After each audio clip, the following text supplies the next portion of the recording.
ضرورت ہی اس بات کی ہے نا. بہرحال بات دور سے دور جاتی ہے. میں کیا کہہ رہا تھا, آگے بات کو چلو سمیٹ ہی لوں کہ ٹرپل طلاق کیوں آیا, اس کو ایک نظر میں سمجھا دوں. دیکھیے بہنوں کی خاص توجہ, کیونکہ لوگ ورغلاتے ہیں نا, آپ کو سمجھ میں آئے گی بات. عرب میں دستور یہ تھا کہ لوگ اپنی بیویوں کو 100 طلاق دیتے تھے. اور کیسے دیتے تھے وہ سنیے. طلاق دیتے تھے, طلاق دینے کے بعد پھر جب مدت ختم ہونے والی ہوتی تھی تو رجوع کر لیتے تھے. ٹھیک, ایک بار رجوع کیا, پھر وہ لٹک گئی, پھر طلاق دے دی, پھر لٹکا کے رکھا, پھر مدت ختم ہونے پہ پھر رجوع کر لیا, پھر طلاق دے دی, لٹکا دیا. یعنی ایسے لٹکا کے اس کو سزا کے طور پہ رکھتے تھے. نہ وہ بیوی بن کے رہ سکتی تھی کہ راحت پائے, نہ طلاق پا کے کسی اور سے نکاح کر سکتی. 3 بار ہوا, 4 بار ہوا, 5 بار ہوا, 6 بار ہوا, 7 بار ہوا, 10 بار, 50 بار, 100 بار, ایسا لٹکا کے اس کی زندگی برباد. طلاق دی, رجوع کیا, طلاق دی, رجوع کیا, لٹکا کے رکھتے تھے. لیکن جب اسلام آیا تو دیکھا کہ عورت پہ ظلم ہو رہا ہے. یہ اتنی مرتبہ رجوع کر کے اس کو لٹکا دیتے تو حکم آ گیا الطلاق مرتان, رجوع کی مدت صرف 2 بار ہے. ایک بار رجوع کرے, 2 بار کرے, تیسری بار رجوع کا تجھے کوئی حق نہیں ہے. تیسری بار طلاق پڑ جائے گی اور تیری اجازت کے بغیر, تیرے چاہے بغیر تیسری بار جب طلاق پڑے گی وہ عدت گزار کر کسی اور کے ساتھ نکاح کر کے سکون کی زندگی گزارے. بولیے یہ کس کے حق میں آیا تھا؟ کس کے حق میں آیا تھا؟ عورتوں کے حق میں آیا تھا. لیکن اس کو پلٹ دیا لوگوں نے. ایک اور سن لیجئے, بہت شور ہے, بہت. اسلام 4 بیوی کو حکم دیتا ہے, 4 بیویوں کو حکم دیتا ہے. جھوٹے ہو, قذاب ہو, دجال ہو. اسلام نے کوئی 4 بیوی کا حکم نہیں دیا, کوئی 2 بیوی کا حکم نہیں دیا, کوئی 3 بیوی کا حکم تو صرف 1 بیوی کا ہے بس, کوئی حکم نہیں. کھڑے ہو کر استنجا کرتے ہو اور چلے قرآن پڑھ سمجھانے لوگوں کو.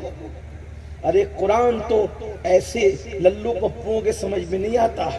قرآن کی تفسیر کرنے کے لیے کم سے کم 54 علوم میں مہارت رکھنا ضروری ہے. ہاں, سعودی سے ریٹرن آ کر کوئی قرآن کا ترجمہ کر لے گا, ایسا نہیں ہوتا. تو جو سعودی سے ریٹرن آ جائے وہ ترجمہ نہیں کر سکتا. تو جو بیچارے ابھی موجود اور موجود میں فرق نہیں کر پاتے وہ ہمیں قرآن سمجھانے چلے. ہمیں قرآن آپ سمجھاؤ گے؟ ہم آپ کے محتاج, ہمارے پاس 1450 سالہ ذخیرہ ہے. پہلی بات میرے نوجوانوں اور بہنوں سے بھی کہتا ہوں, ہمارے یہاں کوئی دوسری, تیسری, چوتھی بیوی کا حکم نہیں ہے. حکم کوئی نہیں ہے. ہمارے یہاں اجازت ہے. اور اجازت بھی کس شان سے ذرا سنو. پہلے لوگ, یہ بھی عورتوں کے حق میں ہے, 4 بیویوں کی اجازت بھی عورتوں کے حق میں. وہ کیسے سنو. پہلے کسی کی 100 بیوی ہوتی تھی, 300 بیوی ہوتی تھی, 500 بیوی ہوتی تھی. اتنی بیویاں ہوتی تھی, 500, 900 بھی ہے کسی کی. وقت ہوتا تو میں سب کے نام پڑھتا, لیکن اپنوں میں بھی ہے 500, اور جو ہمیں منہ چڑھاتے ہیں نا ان منہ چڑوں میں بھی 900 ہے. ہاں, اتنی تھی. اسلام آیا نہیں, اتنی بیویاں نہیں چلے گی. تو کیا فَانْكِحُوا مَا طَابَ لَكُم مِّنَ النِّسَاءِ, نکاح کرو ان عورتوں سے جو تمہیں پسند آئے. جو پسند آئے سب سے کرے نہیں. ان عورتوں سے نکاح کرو جو تمہارے من کو بھائے, تمہارے دل کو بھائے, پسند آئے. کتنی؟ مسنا, 2, ثلاثہ, 3, وربا, 4. 500 کو, 900 کو, 99 کو, 100 کو, 50 کو, 10 کو کتنے پہ لا کے کھڑا کیا؟ 4 پہ. وہ بھی حکم نہیں, مسنا و ثلاثہ و رباع. اور آگے پھر تیور بدل گئے. فَإِنْ خِفْتُمْ أَلَّا تَعْدِلُوا فَوَاحِدًا, اگر ان میں انصاف کر سکتے ہو تو ہی اتنی کرنا, ورنہ ایک ہی کرنے کا تمہیں حکم دیا جائے. اب بتاؤ یہ عورتوں کے مفاد میں ہے یا عورتوں کی مخالفت میں؟